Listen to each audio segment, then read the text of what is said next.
Vocês falam muito da fase de acúmulo. O que vocês consideram um valor médio para dizer que a pessoa saiu da fase de acúmulo do pequeno investidor? A fase de quando você termina o acúmulo, né, que você quer aproveitar a vida com base no patrimônio que você acumulou e você consegue, de certa forma, viver com esse patrimônio e tem uma certa folga, né, não está apertado. Né, então você gasta R$ 1.000 por mês e você consegue viver com 1.000. Aí você ganha ali seus 1.200, 1.300, né, com investimentos. Então você consegue usar esses R$ 1.000 e se tiver uma emergência ainda tem um pouquinho a mais, se cair um pouco a renda daqueles investimentos que você tem. Então você conseguiu, né, se sustentar com investimentos e ter um pouquinho a mais, né, nesse seu fluxo de caixa, você pode se dar o luxo de sair da fase de acumulação. Né? Você vai pegar um percentual a mais que os seus rendimentos estão te entregando, esses 20, 30% a mais, né? E vai fazer o reinvestimento para que aquele dinheiro ali ele seja uma garantia de que no futuro você vai continuar tendo essa sua independência, né?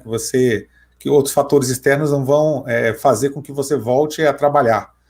Então a fase de acúmulo ela termina quando você consegue viver dos seus investimentos com uma certa folga. Né? Aí você pode começar a viver. E isso aí é qualquer idade. Né? Não existe uma idade específica. Então é muito mais você ter uma visão de mundo mais assim humilde das coisas, né, do que você propriamente dito juntar patrimônio. Porque tem gente que 100 mil por mês não dá para a pessoa viver bem. Né? E a gente já viu alguns casos, né, de relatos, né, de pessoas que ganham 100 mil e quebraram. Né?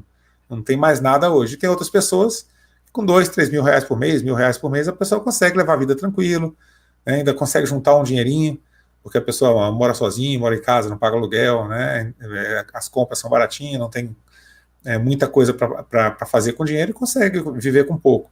Então é muito mais o tanto que você gasta do que o tanto que você ganha. Você tem que aprender a viver dentro das suas posses. Essa é uma das coisas difíceis para o investidor, né? Porque o investidor, quando ele começa, ele olha, existe uma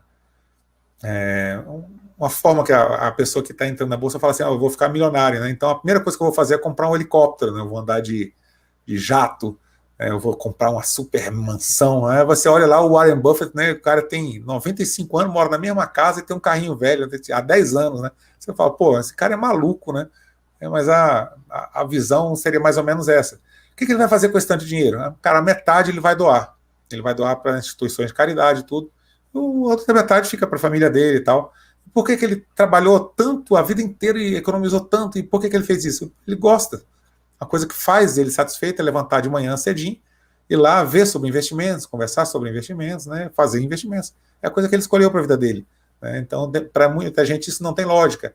Mas a vida de muitas pessoas não precisa ter lógica para a gente, precisa ter lógica para ele que está vivendo a vida. Né? A gente, na verdade, é mais crítico do que a gente deveria com as pessoas que levam a vida diferente do que a gente leva. E essa pergunta, ela tem uma resposta que ela é simples, porém extremamente complexa. É você dizer quanto é o suficiente para você. Então, cada pessoa vai ter um nível, né, de vida, ou vai ter um desejo, ou vai ter um fetiche, e que, para mim agora deu, isso aqui para mim é o suficiente. Para algumas pessoas isso nunca vai ser suficiente.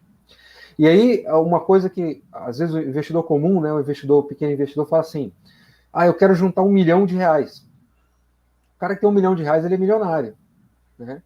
E se ele resolve parar de acumular com R$1 milhão, ele vai ter uma vida de classe média. Porque R$1 milhão em fundo imobiliário, numa carteira aí que dando 0,5 ao mês aí, você vai ter um salário de R$5 mil. R$5 mil é uma classe média. Né? Então, o milionário tem vida de classe média. E ele tem um número mágico de quando eu tiver R$1 milhão, eu estou milionário. Né? Você começa a ter uma independência financeira, você começa a entrar nisso, mas será que 5 mil por mês é o suficiente para você e para quem depende de você levar o resto da vida? Né? Quanto é que custa um plano de saúde de uma pessoa de 70 anos de idade? Provavelmente R$5 mil. Então tem que ter muito cuidado, né? Quando você coloca esses valores, ou que você pega uma referência de valor, porque nem todo mundo calça 40. Né? Tem gente que calça 39, tem gente que calça 42. Tem gente que está descalço e está satisfeito, e tem gente que está de sapato italiano e gostaria de estar com bota de astronauta. Né? Então, quanto é o suficiente para o Elon Musk? Né? Ele já tem outros desafios que não são os desafios que a gente tem hoje. Quanto é o suficiente para mim hoje? Quanto é o suficiente para mim daqui a 50 anos? Então, são perguntas que você vai responder. Agora, o que é interessante que você tenha na cabeça? É entender que, independente do que você faça, né, você tem que acumular. E acumular pelo maior tempo possível. Então, se você puder assistir aí nossa live que a gente fez sobre planejamento financeiro, tem uma parte lá que a gente fala sobre, né, o risco pessoal e você ter lá um potencial, né, de gerar renda. Você tem a condição ainda de gerar renda, você vai gerar renda pelo maior tempo possível que você conseguir fazer, porque você vai transformar o seu potencial, né, em potencial financeiro.